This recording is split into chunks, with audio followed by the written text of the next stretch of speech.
The first approximation we're going to look at is using the normal distribution to approximate the binomial. Now, you'd have already looked at how to use the Poisson to approximate the binomial.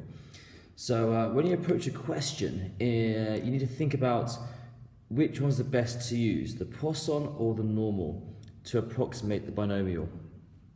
But we'll go over that in a second. First, I thought it was worth doing a quick recap on the normal distribution. So if you remember, the normal distribution is a beautiful bell-shaped curve. In this scenario, this is the Z distribution, which is the one you find in your books that values are given for. And remember that the mean is 0. We write the distribution as such. So this again is the Z distribution of the normal. It's the special case that's in the tables you get given to you. In this case, our mean is 0 and our standard deviation is 1. And any normal distribution is written as approximated by the normal, mean, comma, standard deviation squared. So if you had the variance, you need to square root it. So let's say the variance was 36. You write that as, in here, 6 squared. Also worth remembering that because our tables are only given to us on this particular distribution, we need to find a way to change any normal distribution into this particular one. And this transformation is done using this equation, where x is the data value, that is the mean, that's the standard deviation. Let's have a very quick recap example. So let's say our distribution has a mean of 50 and a standard deviation of 4. We're trying to find the probability that x is less than 53. Now this is not the Z distribution of 0, 1, 0, 1. So we'll transform it first. So using this formula, our x value is here, which is 53. Take away the mean, which is 50, over the standard deviation, which is 4. And you calculate that, gives you 0.75. So in the tables, you'd look for, oh, blimey, that's huge. So here's 0. Here's your 0.75. Remember, the tables only give us the values from this point onwards. So we can look up 0.75, and that would give you a value of 0.7734. So probability that x is less than 53 is 0.7734. If you're not too sure on that, I'd go back and find some questions online or somewhere and recap the normal first. So assuming you are fine with the normal and you've recapped it, let's look at what we do to we need to approximate it. So for a normal approximation, we're looking at cases where n is large. So that's just like the Poisson approximation, because big N's are hard to calculate. There's lots and lots of stuff. The difference here is our probability should be approximately 0.5. So a 50% chance either way, because that's going to give you very kind of symmetric distribution. And the normal distribution, one of its key features is that it is symmetric. Okay, so we'd write this as, so our normal, this is the mean. So the mean for the binomial, you remember rightly, so a mean for binomial is NP. And the variance was NPQ.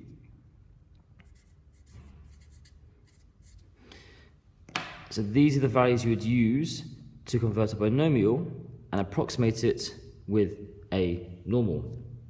Now there is again no guide to how large n needs to be, or how close to 0.5 it needs to be. But usually it works well as long as NP and NPQ are both bigger than 5. But again, often exam questions would ask you to approximate, and then your choices are either a Poisson approximation or binomial approximation. So the binomial approximation is when P is roughly 0.5, and if you remember otherwise, the Poisson approximation was when n is large, that says large honestly, and P is small. So that's how to distinguish between the two different types of approximation. Now let's look at an example. Yes, fantastic. So, random variable x is distributed by the binomial with an n of 80 and probability of 0.4. You've been told to be approximated using the normal distribution. That's nice of them. There's the normal setup. Find the probability that x is between 32 and 35. First step, you need to verify that it can be used for a normal. Is n large? Yep, large enough. Is p close to 0.5? Yeah, close enough. So you need to find out what ex is, so the mean, remember, which is np, which is 80 times 0.4, which is 32. You need to find the variance. Variance is npq. I made a mistake earlier on, didn't I? Come back to that in a second. Which is 80 times 0.4. But q is just 1 minus the probability. So the chance of something not happening, which is 0.6, which is 19.2. So y is approximated with a normal 32, 19.2. Remembering that the 19.2 is the standard deviation squared. It's the variance. The mistake I made earlier was that since NPQ is a variance, the square root of that is the standard deviation. So it would be n square root of NPQ squared, which is just NPQ. Apologies for that. So we've got a distribution. We now need to apply a continuity correction. That's the previous video. So what we're looking at here is the probability between 32x 35. I said last time we had to make sure, first of all, that these are greater than or equal to signs. So that's the same as the probability that, let's draw a number line. So we've got 32, 33, 34, 35. So it's between 35. Now it doesn't include 32 because it's discrete. The next one up is 33. So you can write this as that. And for our continuity correction, if it was continuous, we go half a unit up and down. So the correction of that is we're going to have y between 32.5 and 35.5. It is really always worth converting to these signs, making sure they're both equal to signs, and then it's definitely worth drawing a number line. So now what we're looking for, we're going to need, wow, here we go, to transform it to a distribution, the Z distribution, because it's on the tables. So let's just write this down again from before. So looking at probability that y is bigger than or equal to 32.5 and less than or equal to 35.5. So as discussed earlier, to transform it using the formula Z is y, take the mean over the standard deviation. Okay, so we're going to write this into our brackets. So y here is 32.5. What's our mean again? Let's go back a second. What was our mean we had earlier? Should have written that down as well. Let's write this down. So distribution was y normal 32, 19.2. So our mean was 32 minus 32 over, this is standard deviation. Remember, this is our variance, so it's going to be the square root of 19.2. Bigger than or equal to z now, because we're transforming it, this becomes z, and again this is 35.5 is our x, our y even. Take away the mean of 32 over the standard deviation, which is 19.2. Which, when you calculate that, leaves us with the probability that z is between 0.11 and 0.80.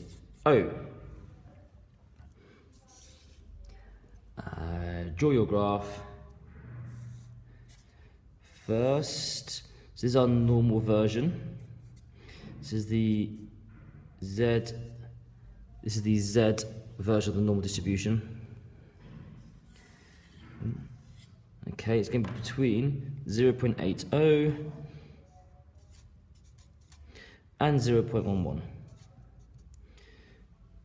So go on to do probability that z is less than 0.80, take away, which is going to be all of that. As you only want this red area here, we've got to take away all of this section. So taking away probability that z is less than 0.11, which you look up in the tables. Now 0.80 is 7881, so 0.7881, and 0.11 is going to be 5438.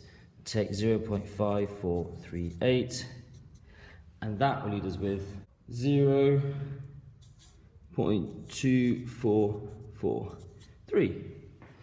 So the probability,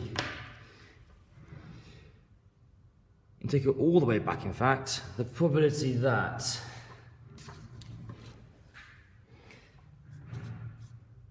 x is between 32 and 35 is 0.2443, approximately that. Okay, well, here's another example. How about you just give it a pause and see what you can do on this, and come back if you need more help or want to check your eyes. Slight confession, this stuff took a lot longer than I thought, so it wouldn't fit on YouTube in the short 15-minute clips, or as you probably think, the not so short 15-minute clips. So the solution is in fact on a separate video, but this gives you the great opportunity not to just skip ahead to the answer, to actually give the question a go. Go on, just give it like 10-15 minutes, proper, going for it, give it everything you've got, leave it all out there and see what happens. You might get it totally wrong, but the more you use your brain to try and work around it, work around the problem, maybe look at the normal distribution, look up stuff from whatever you're going to take it from, it will help power those neurons in your mind, it will help get your mind to grow. So it's worth giving it a go before you revert to the next video. On that note, I'll see you on the next side. My voice is really gone now, it's insane.